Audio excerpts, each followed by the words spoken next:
Urban farming menjadi tren dan kegiatan baru yang dilakukan sebagian orang terutama di daerah perkotaan. Sebagai informasi, urban farming atau disebut pertanian perkotaan merupakan cara bertani dengan mengoptimalkan lahan yang dimiliki. Peranan urban farming tidak hanya untuk memenuhi kebutuhan pangan saja. Lebih dari itu, urban farming memiliki banyak manfaat, mulai dari segi sosial, ekonomi, dan ekologi. Nah, sebenarnya apa sih alasan dibalik urban farming ini? Berikut merupakan beberapa alasan mengapa konsep urban farming penting untuk dikembangkan, khususnya di wilayah perkotaan. Kondisi ketahanan pangan di perkotaan salah satunya dipengaruhi oleh faktor wilayah yang bukan merupakan daerah produsen. Sebagian besar pasokan bahan makanan di perkotaan seperti beras, sayur mayur, buah-buahan, dan lauk pauk bergantung pada kawasan perdesaan maupun kawasan-kawasan pinggiran kota. Hal ini disebabkan oleh wilayah perkotaan yang pada umumnya tidak memiliki kemampuan untuk memproduksi pangan dari daerahnya sendiri. Penanganan dalam perjalanan dari wilayah produksi ke wilayah tujuan di perkotaan sangat menentukan kualitas barang yang diterima konsumen. Faktanya, banyak produk pangan seperti sayuran dan buah terbuang setelah sampai di wilayah tujuan karena sudah tidak layak konsumsi akibat penanganan dalam perjalanan yang belum optimal. Biaya transportasi dan distribusi yang tidak murah menyebabkan harga persatuan produk di wilayah tujuan akan menjadi mahal. Biaya mahal diakibatkan panjangnya rantai pasok dari daerah penghasil sampai ke konsumen. Permasalahan lainnya yaitu pembangunan pemukiman penduduk dan area komersial yang semakin masif juga membuat lahan untuk pengembangan sektor pertanian semakin sempit. Hal ini mendorong adanya upaya yang tepat dalam membangun ketahanan pangan di wilayah perkotaan. Konsep urban farming diusung sebagai solusi sistem pangan dan pertanian berkelanjutan di wilayah perkotaan. Urban farming diharapkan dapat meningkatkan ketahanan pangan keluarga, sekaligus menambah atau sebagai sumber pendapatan rumah tangga, atau membuka lapangan kerja. Dampak yang lebih luas lagi adalah pengembangan agrowisata. Dengan upaya bersama dari berbagai pemangku kepentingan, urban farming dapat mulai memainkan peran sentral dalam memenuhi pasokan pangan lokal hingga menciptakan ruang yang lebih besar untuk pemberdayaan masyarakat. Terlepas dari berbagai rintangan yang harus dihadapi, urban farming menawarkan solusi yang menjanjikan untuk pembangunan berkelanjutan. Urban farming memiliki kapasitas untuk membantu memenuhi beberapa target yang tercantum dalam tujuan pembangunan berkelanjutan sebagai berikut. Pertama, SDG 2 yaitu mengakhiri kelaparan, mencapai ketahanan pangan, dan nutrisi yang lebih baik dan mendukung pertanian berkelanjutan. Kedua, SDG 9 yaitu membangun infrastruktur yang tangguh, mendukung industrialisasi yang inklusif dan berkelanjutan, dan membantu perkembangan inovasi. Ketiga, SDG 11 yaitu membangun kota dan pemukiman yang inklusif, aman, tangguh, dan berkelanjutan. Keempat, SDG 12 yaitu memastikan pola konsumsi dan produksi yang berkelanjutan. Prinsip utama dalam pembangunan berkelanjutan adalah pertumbuhan ekonomi, pelestarian lingkungan, dan keadilan sosial. Pada prinsip ekonomi, urban farming dapat memberikan peluang ekonomi karena adanya permintaan dan pasar, efisiensi lahan, serta modal. Pada prinsip lingkungan, urban farming sangat berpotensi dalam meningkatkan area hijau perkotaan. Dan terakhir, pada prinsip sosial, urban farming dapat menjadi wadah bagi pemberdayaan wirausaha dan kemandirian pangan. Tim kami berkesempatan untuk bertemu dan mewawancarai secara langsung salah satu pelaku urban farming. Beliau adalah Rizky Situngkir, salah satu petani urban yang menjadikan lahan kebun miliknya yang terletak di Bintaro ini menjadi ladang pertanian organik yang dikembangkan untuk membantu masyarakat perkotaan memperoleh makanan sehat dengan akses yang mudah.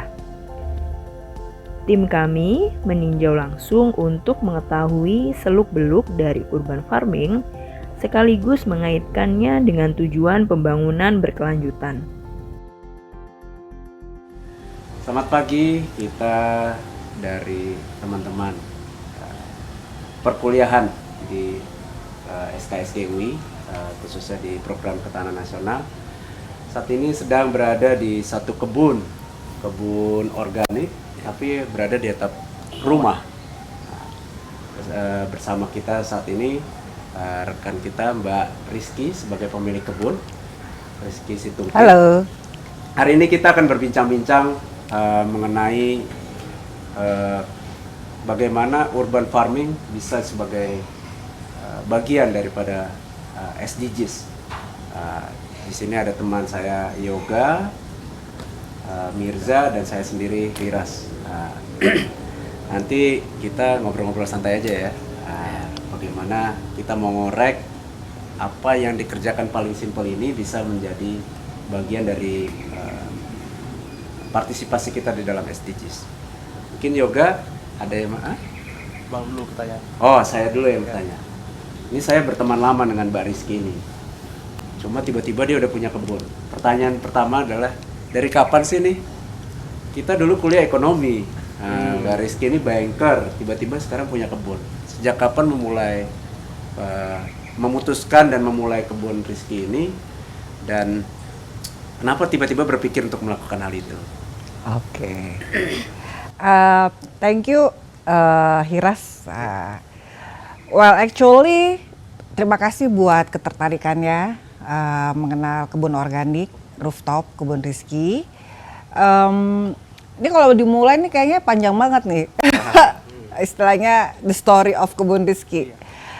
But to make it short, it starts when sejarahnya ketika saya memutuskan resign dari pekerjaan saya sebagai bankers di tahun dulu sebelum anak kedua saya lahir tuh.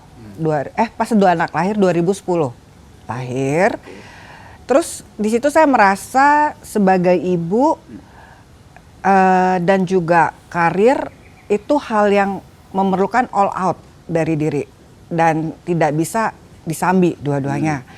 Nah, itu yang memutuskan saya berat antara karir atau keluarga anak. Nah, tapi di situ saya juga merasa bahwa masa depan anak itu lebih berharga daripada kesuksesan karir bagi saya.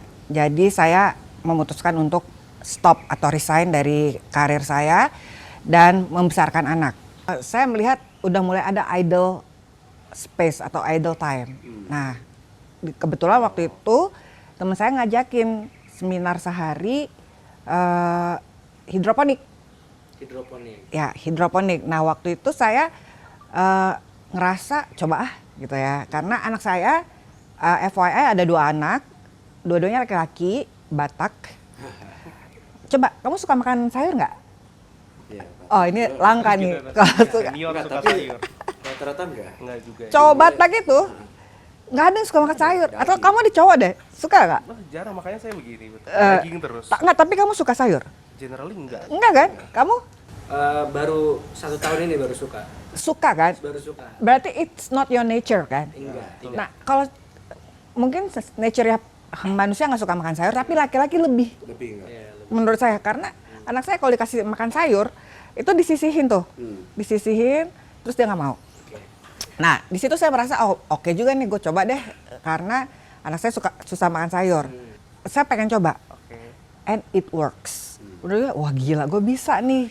Gue bisa, padahal nggak punya background. Kita di kuliah juga nggak ada lah belajar tanaman. Yang ada dapat kredit gitu kan. Tapi saya lihat bahwa yang paling penting itu pertama komitmen, terus konsistensi, sama perseverance, resilience. Kenapa? Komitmen, lo harus punya goal dulu. Oh, gue mau nanam nih, minimal sampai panen. Goalnya jelas gitu kan. Terus yang kedua, konsisten, artinya tantangan terbesar itu mood. Kalau ibu-ibu. Jadi lo pasti yang, gue lagi males banget nih gitu kan. Nah, sedangkan kalau di kantor kan minimal lo harus konsisten. Wake up day 8 to 5 gitu kan. Itu yang membangun konsistensi itu it's not easy. Dan yang terakhir resilience atau perseverance. Why? Ini kan udah lihat berhasilnya lah ya nanam, tapi gagal semai karena hama gitu kan, so many things lah. Intinya seperti itu. Itu udah yang memulai dari Kebun Rizky, dan seiring perjalanan waktu, ketika ayah saya didiagnose cancer tahun 2020 awal, dan dia juga dioperasi, lanjut kemo. Di situ saya research tentang treatment terbaik buat penderita cancer. Ternyata the best treatment itu is organic food. Ini yang membuat saya semakin merasakan bahwa saya ingin menolong orang-orang yang mengalami dark moment. Karena FYI, buat para cancer fighters dan juga supporting cancer fighters, itu yang merasa terbebani bukan hanya penderita cancer ya, tapi surroundingnya, family-nya itu terutama. Nah itu yang ingin ease the pain-nya lah gitu ya, seperti itu. Jadi hopefully saya merasa eksistensi dari Kebun Rizky ini bisa memiliki impact bagus lah, baik kepada alam maupun kepada sesama ya, gitu. Bicara tentang eksistensi nih, dari awalnya kebun kale ini tuh memang udah Kebun Rizky itu produknya kale ini sendiri atau ada dari awalnya tuh developnya apa sebenarnya? Oke, so waktu saya hidroponik itu awal-awal itu saya nanamnya lettuce. Oh, lettuce dulu. Lettuce kayak romaine, sayur-sayur selada. Nah ada juga kale. Tapi saya lihat nih kale sangat menarik. Kenapa? Karena ini superfood. Why you call it superfood? Karena proteinnya hampir sama dengan protein beef. Jadi kan kamu kalau misalnya nge-gym atau diet segala macam kan yang di sampai lo minum susu protein. Iya, betul. Ya kan? What, right? Nah, so kale is the highest protein veggies on earth. That's why they call it like queen of veggies. Exactly. Karena kandungan proteinnya yang tertinggi dan nutrisinya paling lengkap. Ada vitamin A hingga C, ada mineral, ada whatever lah gitu kan. Nah, di situ saya merasa aku ingin fokus lah gitu lah. Oke, tadi kita udah secara singkat tapi padat dan panjang kita dikenalkan dengan Kebun Rizky dan apa yang menjadi fokus kegiatannya. Nah, kalau menurut dari Mbak Rizky ini, apa sih nilai plus menjadi seorang petani organik? Ada gak sih nilai-nilai yang sebenarnya masyarakat secara umum ini masih nggak lihat? Sebagai petani organik itu apa? Ternyata ada banyak manfaat yang tersembunyi. Boleh di-share ke kita-kita. Manfaat ya? Oke, sebenarnya manfaat terbesar itu adalah sustain. Why I call it sustain? Karena when you call organic, sebenarnya dari alam, oleh alam, untuk alam. Nah, organik itu juga sebenarnya prinsipnya sama. Kenapa? Misalnya nih, yang terjadi di Kebun Rizky, kita nanam misalnya, mulai dari tanaman, terus dipanen. Nah, biasanya hasil panen itu ada sisanya nih, yang nggak kepake. Waste lah ya. Ada waste-nya lah. Nah, waste-nya itu bisa saya jadikan pupuk. difermentasi. Nah ini ilmu sendiri juga sih, trial and error juga. Nah pupuk itu kemudian saya jadikan untuk tanaman saya. Jadi tidak ada belanja pupuk nih sebenarnya saya. Hampir dikatakan seperti itu, ya kan? Nah kalau dilihat di sini, ini semua saya nggak beli pupuk. Saya membuat pupuk saya sendiri. Walaupun tantangannya adalah waktu dan energi. Saya lagi coba kembangkan sistem sustainable pupuk production juga.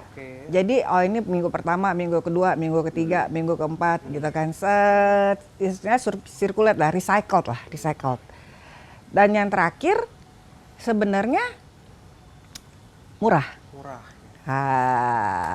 Ini tapi murahnya itu mungkin dari sisi biaya, mahalnya itu dari sisi waktu dan effort. Itulah mungkin kalau kamu jadikan itu terukur. Bisnis, ya itu ya benar terukur dari waktunya. Permasalahan di transportasi, logistik, Betul. seringkali kan itu Iya. menjadi membuat harga mahal dan bisa ada rantai-rantai yang membuat Yes. highly ekonomi. Supply chain-nya ya. Supply chain. Ya, Kan semua di sini berarti kan. betul. Jadi bayangin nggak kalau semua di sini itu kan kita food tuh kan kendala tuh di seringkali gejolak harga ya. Iya. Gejolak harga itu terjadi karena apa? Langka pupuk, karena ada mafia, logistik BBM naik, distribusi kan. Ya, biaya produksi mahal. Ini kan aja. semua Ya. nggak kepakai itu. Semua ada di sini, tidak ada ngaruh BBM naik, tidak ada ngaruh harga pupuk naik, karena semua dibuat di sini. Kita sambil Sustain sekali ya. sambil minum ya bang. Iya, Oh, iya, enak boleh, dari boleh. tadi. Ha-ha. Ya, Kale juice with honey ya. ini Kalemonade, Oh, Kale produk Lemonade. Kebun Rizky yang terdiri dari ekstrak kale, madu dan lemon. Makanya Kalemonade. Lemonade kan madu sama lemon kan? Lemonade. Kalau ini apa nih? Ini crispy kale, boleh dicoba. Boleh coba ya. Ini terbuat dari kale, super healthy. Yang kebetulan yang bikin itu teman saya. Dia bukan apa namanya autoimun ya. Oh ya. Exactly, so dia very concerned sama produk. Ini kalau enaknya sih mungkin nggak sebenarnya kayak lo makan ciki atau potato chips gitu ya, but healthy. Kebun Rizky itu kan developnya dari tahun 2018 ya. 2018 Ya, ya, cikal bakal. cikal bakalnya. Berarti kan sempat memasuki masa-masa 2020 di mana ada COVID-19, ada pandemi juga. Nah, itu tuh bagaimana sih si Kebun Rizky-nya itu melewati masa-masa pandemi COVID kemarin? COVID kemarin jujur semuanya shutdown ya. Pasti. Bisnis shutdown.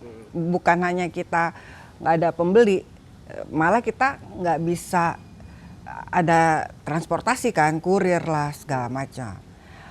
Ya kita harus ikut ritme itu, gitu kan. Nah mengenai tantangan, tadi yang COVID jelas kita sempat freeze juga, ya. But as long as there is a demand, there is Kebun Rizky, basically itu. Cuman kalau ditanya tantangan apa sih yang terbesar buat saya, jujur ya, buat saya itu tantangan terbesar adalah knowledge. Knowledge like everything I start from scratch, from zero, termasuk bukan hanya production-nya, tapi juga business side-nya gitu loh. Market side-nya gitu. Itu jadi yang biggest challenge saya. Seperti itu. Tapi artinya dari segi produksi juga nggak ada kendala apa-apa ya kan, karena di sini semua dari pupuk dibuat sendiri, jadi udah Betul. resilience berarti artinya ya. Pasti ada waste-nya. Kalau misalnya kayak kemarin kan berarti nggak ada penjualan dong. Bukan karena nggak ada customer, tapi karena sistem shutdown, ya kan? Ya wes lah pasti. Artinya bedanya sama barang mati, ini barang hidup. Jadi lo harus balancing supply demand. Kalau bisa jangan supply-nya tinggi banget, nggak ada demand. atau vice versa. Supply-nya terbatas, demand-nya tinggi. Makanya pertumbuhannya itu harus sustain juga. Ini naik dikit, ya udah masih bisa ditolerir lah, ya kan? Ini naik dikit masih bisa. Tapi kalau kayak gini atau kayak gini itu nggak sustain. Jadi rodanya itu kalau membesar pun membesar bareng. Seperti itu. Lalu kita pengen tahu nih usaha urban farming atau apa namanya rooftop gardening seperti ini, pengalaman Mbak Rizky pernah ada support gak sih dari pemerintah atau mungkin secara berkelompok ya kan? Petani-petani organik ini ada organisasinya tuh ya, Maporina. Itu bagaimana sih gimana apa namanya relasinya antar kelompok, apakah saling membangun, apakah kemudian maju coba ke pemerintah, ada apa namanya saran-saran yang pengen diutarakan sebagai petani organik. Oke, that's very good question. Kalau ditanya saat ini mungkin posisi saya masih pemula ya, new player. Bahkan berkat Maporina saya bisa ikut bazar farm to table-nya di Aeon Mall yang kemarin. Tapi kalau ditanya support pemerintah, nah ini saya justru mau nanya nih, halo Pak Jokowi. Karena gini, setahu saya di luar negeri petani itu dibantu loh, fully support, apalagi organik ya. Mulai dari pengadaan peralatan mungkin atau teknologi, bahkan mungkin disubsidi, whatever gitu kan. Nah, buat saya mungkin yang notabene mungkin secara keuangan masih bisa self support, but it would be great for many kalau ada misalnya support dari pemerintah, terutama organik ya. Kalau organik aku belum lihat dari Indonesia ya, bentuk aktivitas kegiatan atau bantuan dari pemerintah kepada masyarakat gitu. Minimal mungkin dari contoh nih ya, visi misi dari Kebun Rizky, it's about we serve the nature dulu, baru we serve the people. Kenapa nature? Karena hati saya itu emang nih buku sampai go organic for better earth. Go organic for better earth. Passion saya tuh karena nggak banyak orang yang care sama alam gitu ya, istilahnya gitu.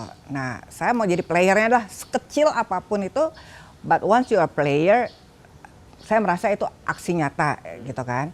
Yang menurut saya harus maraton memang, ya kan. Itu belum bisa menimbulkan kepedulian kalau pengetahuan aja lo nggak ada. Ya, betul. Jadi kan kalau kita dari tadi bahas urban farming dan petani organik ini sangat kental nuansanya sama passion project. Ya. Tapi kan in the end ini kan juga dikelola sebagai suatu bisnis. Nah, mungkin nih dari Bang Hiras selaku lulusan ekonomi ini, coba tolong ya diulik lah tentang ekonominya. Waduh. Kebun rooftop seperti ini. Iya, kalau setiap rumah membuat gini, nah, itu menguntungkan nggak? Nah, kalau misalnya Kebun Rizky, kira-kira bisa menghasilkan omset, oke lah, paling nggak di rumah udah punya sayur sepanjang masa kan, selama bertanam. Tapi dapat bisa menjadi penghasilan tambahan nggak untuk membuat seperti ini? Jadi kalau yang lain pada nonton, wah, terutama saya sendiri. Ini kayak udah siap-siap nih, rooftop, udah mau dijadiin. Ini pertanyaan colongan karena kita juga mau bikin gini. Ya. Kira-kira tuh sampai berapa sih kita bisa menghasilkan omset? Kan ngitungnya per meternya berapa tanah yang rooftop yang kita buat kira-kira gitu. Hidup menguntungkan itu kan bukan hanya lo making money kan, Yep. tapi juga budgeting kan.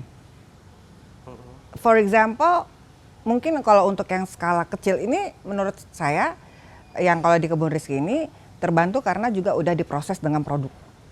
Artinya di-convert jadi produk.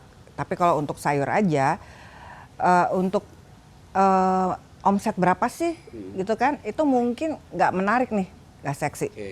Tapi kamu udah punya ketahanan pangan sendiri Rumah tangga. Itu dia. Rumah tangga. Jadi maksud gue bukan hanya lo creating profit, omset, tapi lo juga enhance efisiensi budget. Kedua, mungkin orientasinya bukan kalau ngomongin bisnis ya, orientasinya kalau skala segini gitu ya, mungkin masih untuk domestic usage ya, unless kerjasama dengan orang yang punya pengepul lah istilahnya. Gue jual lo kali lo gitu kan. Kayak saya misalnya, oke Ras, mungkin bisa kita kerjasama. Kamu bikin rooftop, ntar aku ambil nih kelnya. Kalau itu mungkin jalan tuh bisnisnya gitu kan. Istilah dari sisi si pelaku, dia udah punya kepastian bayar kan. Yang susah kan ini bayarnya. Jadi untung besarnya di ketahanan rumah tangga. Iya. Ya value-nya. Sepanjang masa dia punya sayur yang sehat buat rumah tangga. Dan nggak perlu belanja. ketergantungan. Nggak tergantungan. Ya. Next month aku mau bikin aquaponik di sini. Yang Kolam air ya? kolam ikan. Itu lebih ke tanah lagi tuh. Oh, jadi ikan. Yang Ikan. dijual ikan nanti? Jadi kalau Sayuran berbasis air? dua-duanya, aku jual ikannya juga bisa, ya kan? Jual sayurnya juga bisa. Jadi dia lebih circulated lagi nih. Suplai airnya. Jadi ke kalau tanah. ini kan yang PVC ini hidroponik kan nggak pakai EBI mix, tapi pakai nutrisi yang aku bikin tadi. Nah, masih bikin kan? Nah, nanti kalau udah ada aquaponik, dia mengalir aja. Ikan berarti protein hewani ya. Kotorannya itu nanti Oh jadi ya, tapi ikannya dikonsumsi. iya dong. Oh. Ikannya dikonsumsi. Jadi lo nggak perlu belikan lagi. Iya. Ini keren ini, jadi membangun suatu ekosistem jadinya. Iya di rumah. Bener-bener ditinggal, pasif aja, jalan sendiri. Ya, Paling di maintain lah. Kontrol ya kan. Kontrol pastilah. Iya kan. Gitu. Nanti ikannya juga pakannya juga dari Pakannya nanti ada namanya tumbuhan sini juga waste ini kan. dibikin. Enggak, Oh, beli. bikin Kan? Iya. Nah, tetap di rumah Iya. ini bikin kan. Iya. Disupport dari situ. Wow. Organik. Ini baru Fish. benar-benar sustain. Ini harus harus transparan ya. Ya. Bayangin kalau ini juga kita buat solar panel. Oh iya. Betul. Selesai. Udah selesai. Nggak perlu bayar PLN kan? Gak beli listrik. Iya, betul. Makan ada Iya. di rumah aja. Paling air, suplai airnya. Suplai air kan? Iya. Listrik. Enggak. PAM. Dari PAM. Tadi kan udah dijelasin juga tentang Mbak Rizky yang lewat sosmednya itu campaign. Nggak cuma mempromosikan makanan sehat, cara bertanam sehat, tapi juga edukasi masyarakat kan supaya melek lingkungan dan juga melek produk-produk yang sehat. Nah sebenarnya itu kan kalau bisa kita bilang tadi kata Bang Iras juga kan sebuah bentuk corporate social responsibility kalau di level perusahaan besar ya kan berarti apa feedback ke masyarakat dari kita sebagai individu. Nah ada nih satu nilai yang pengen coba kita tanyakan. Mbak Rizky ini kan tadi cerita seorang banker lah, oke lah duitnya oke, kerja di tempat yang elit gitu, pandangan orang-orang kan pasti Beda. apalagi wanita gitu ya kan pasti tandanya ini bekerja keras banget dan berwawasan. Nah setelah kemudian pindah menjadi petani organik bergeser, reaksi di masyarakat itu gimana sih, atau kerabat atau bahkan keluarga pengen lihat pandangan orang terhadap seorang wanita yang punya keyakinan, komitmen untuk membangun sesuatu seperti ini akhirnya sukses kayak gitu. Gimana? Waduh, ini bisa 2 jam sendiri nih. Tapi to make it short, saya bersyukur pertama punya suami yang suportif. Itu dulu deh, nggak usah ngomongin orang tua gitu kan. Like rumah tangga yang bahagia tuh istrinya happy katanya. Jadi Pesan sponsor. pesan sponsor.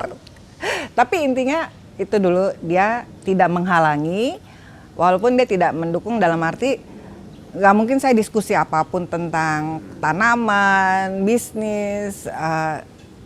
Dia nggak tahu ya kan, tapi dia tidak menghalangi. Dan mengenai cibiran seperti itu, mungkin karena saya orangnya cuek banget kali ya, itu nggak master me gitu, nggak mempengaruhi saya, nggak like well so what gitu kan. Tapi yes, even my big family kayak orang tua saya gitu kan, mereka juga sedikit kecewa dengan keputusan saya memilih profesi yang udah mapan, gaji oke gitu kan, being nobody yang Jadi farmer. ibu dulu gitu kan, ibu rumah tangga itu kan kayaknya the lowest class dari society banget gitu kan. Dia bahkan ya ngapain jauh-jauh MBA kalau jadi petani gitu kan. Wow gitu kan. Itu belum tahu dari pandangan luar gitu kan. Tapi kan at the end of the day kamu yang ngejalanin hidup kamu.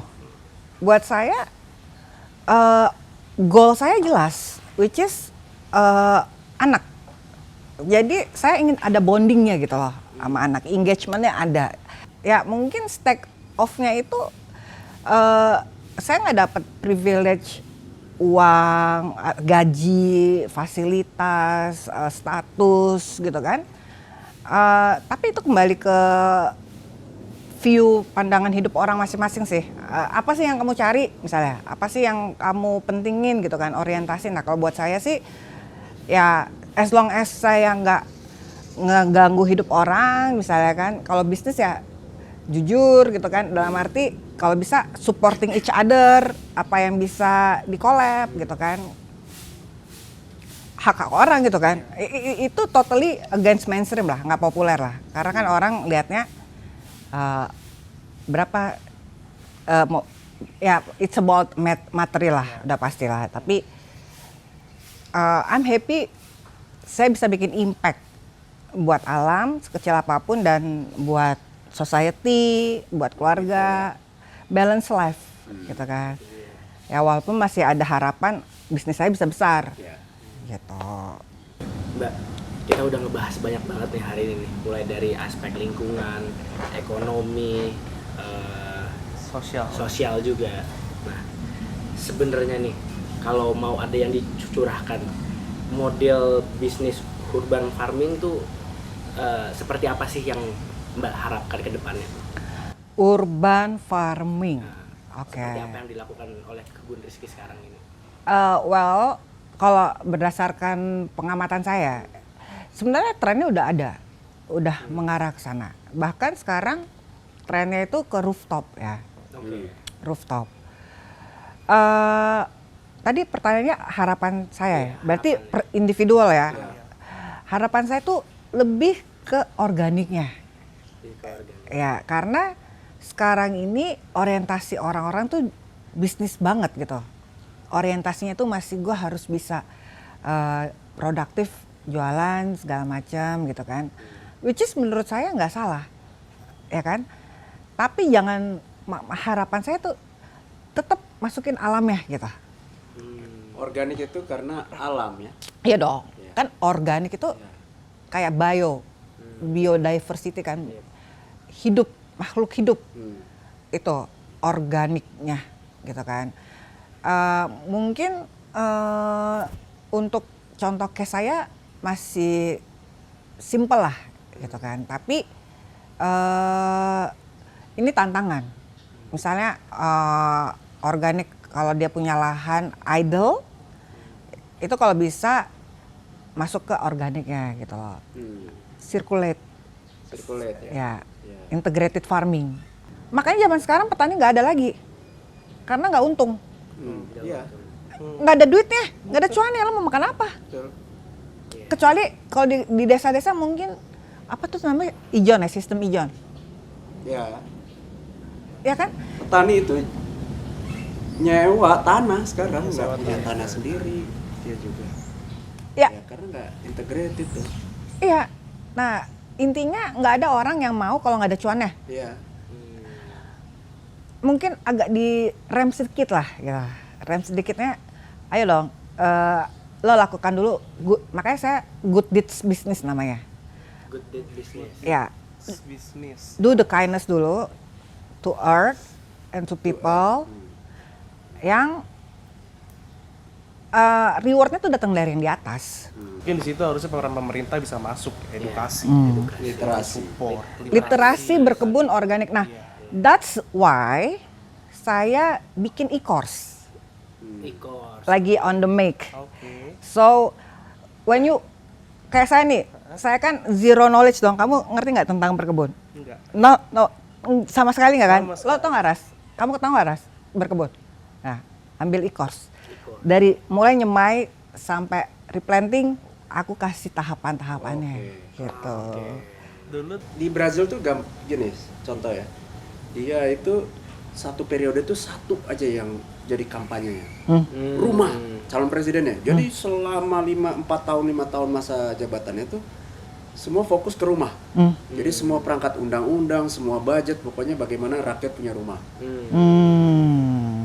Tahun berikutnya misalnya pangan, tanah. Wah, jadi sampai presidennya sendiri bilang kalau di Brazil itu kayak gini, negara tuh kasih subsidi dalam bentuk apa? Jadi kalau kreditnya bunganya minus. Minus? Minus. Wow. Itulah subsidinya. Jadi nggak dikasih duit. Kita suruh bikin proyeksi keuangan, tapi bunganya minus. Ya subsidinya masuk ke dalam kredit itu. Nah, Makanya Brazil tuh pertaniannya maju. Oh, gitu ya? Iya, cara kampanyenya begitu. nah ini cocok nih untuk Pilpres 2024 saya siapa? Yang mau maju? Ketemu Presiden Lula tuh bilang, jadi rumah-rumah tuh pada beli traktor. Beli Industrinya traktor. berjalan gitu Bang. Iya, pokoknya kalau dia home industry ngajuin kredit, disitulah dia dapat duit dalam bentuk nggak dikasih cash, tapi pinjamannya bunganya minus. Gila. Aku mau dong. Makanya tiba-tiba rumah-rumah tuh pada punya pertanian, wah gede-gede. Kayak gini kan gampang. That's genius. Sebenarnya nggak genius sih, sebenarnya. Tapi buat mereka udah lama loh itu. Jadi sebagai ini terakhir nih, gue saran apa buat gue nih yang Ya mau pelaku. ini Apa kita ya? lagi mau siapin lantai rooftop kita nih. Saran-saran buat sebenarnya lebih kepada yang mau urban farming karena kita punya keterbatasan lahan. Ya. Sarannya. Buat Oke. yang mau ikut. Saranku ini yang very important untuk sebenarnya dalam hal apapun, tapi make it plan. Bikin perencanaan dulu. Perencanaannya itu mulai dari end to end. Misalnya gini, oke, luas lahan berapa? Ini kesanggupan bikin modulnya bagaimana, ya? Dan tipe menanamnya gimana, misalnya? Misalnya gini, karena ada yang mau hidroponik. Nah, itu kan kembali lagi perencanaan. Orientasinya apa? Jadi pesanku, do your research, do your plan, and courage. Courage itu keberanian, making action, ya kan? Karena seberapapun sempurna rencana, Kalau nggak ada itu sempurna lo, rencananya sempurna banget. Tapi kalau nggak dieksekusi, di kepala aja ya. ya udah rencana doang gitu kan. Dan courage itu, nah ini message saya. Kenapa dibilang courage? Beranilah gagal. Ya pertama lo set dulu kapan yang mau dijalanin nih. Nah, saranku sih setelah Lebaran, Ras. Karena jangan in between. Iya, iya. Tapi justru sebelum Lebaran, Udah rencananya make plan, do your plan. nanamnya setelah lebarannya. Iyalah, ya kan? Oke. Do your plan. Kedua, courage to take action. Ketiga, be happy when fail. Be happy when fail. Ya, jadi refining, plan, action, review. Balik lagi, plan, action, review. Sustain juga kan tuh, muter kan, circulate juga kan. Ya. Itu Kalau kita sih ekspektasinya cuma konglomerat. ketahanan keluarga aja. Supaya gak stres. Iya. Yang penting tiap hari ada organik di rumah. Ya ada makanan. Ya, Oke, well. Udah banyak banget yang dibahas hari ini. semoga menjawab paper ya. Ya, terima Menjawab, kasih Sangat menjawab. untuk perbincangan ini. Makasih juga atas waktunya. Aduh, sangat terhormat nih dengan mahasiswa SKSG, singkatan dari Sekolah Kajian Strategik dan Global. wow. Universitas Indonesia. Wow, sekolah kajian strategik Dan global. dan global. UI loh, Yellow Jacket. Ini harus pakai Yellow Jacket nggak? Program ketahanan nasional. Program ketahanan. Program ketahanan nasional, what a honor. Ya, dapat seperti ini. Depannya semoga diskusi kita ini bisa jadi pembuka wawasan juga ya untuk orang-orang yang mau belajar, juga bagi orang-orang yang misalnya punya kemampuan untuk turut membangun aktivitas urban farming dan pertanian organik, supaya kedepannya makin besar secara scope kan, secara lingkungan kontribusi juga, secara sosial juga semuanya jadi lebih happy lah. Sama satu lagi yang belum dibahas nih, produk-produknya kalau mau dibeli lewat mana nih kira-kira Oh. nih? Kalau produk Instagram. Instagram aja, paling gampang medsos. Dan Tokopedia juga ada, Shopee juga ada. Namanya? Kebun Rizky. Kebun Rizky itu. Kebun Rizky. Cobain aja.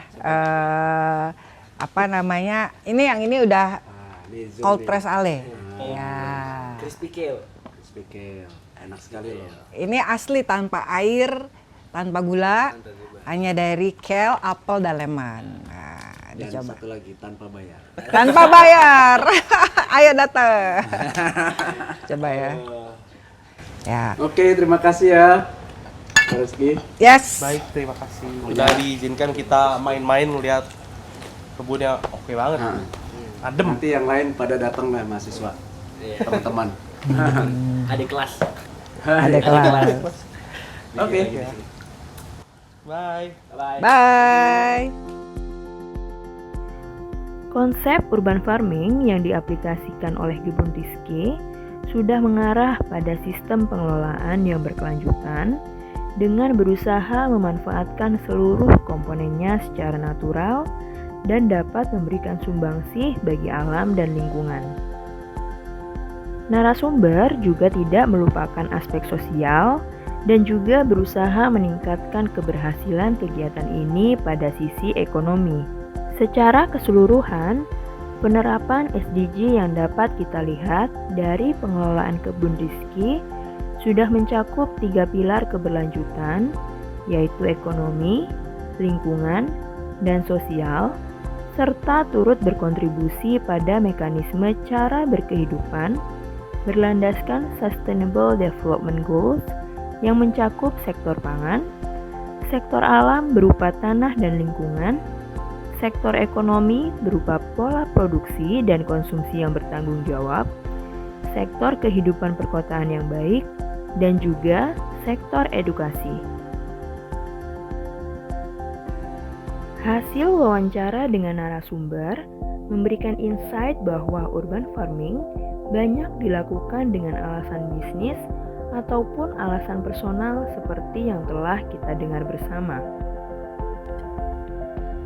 Dalam konteks Kebun Rizky, untuk memulai sebuah kebun sendiri, selain memiliki space atau ruang untuk dijadikan kebun, juga dibutuhkan komitmen dan sikap persisten yang terencana untuk menjalankan usaha yang sangat mengandalkan kesabaran dan keuletan.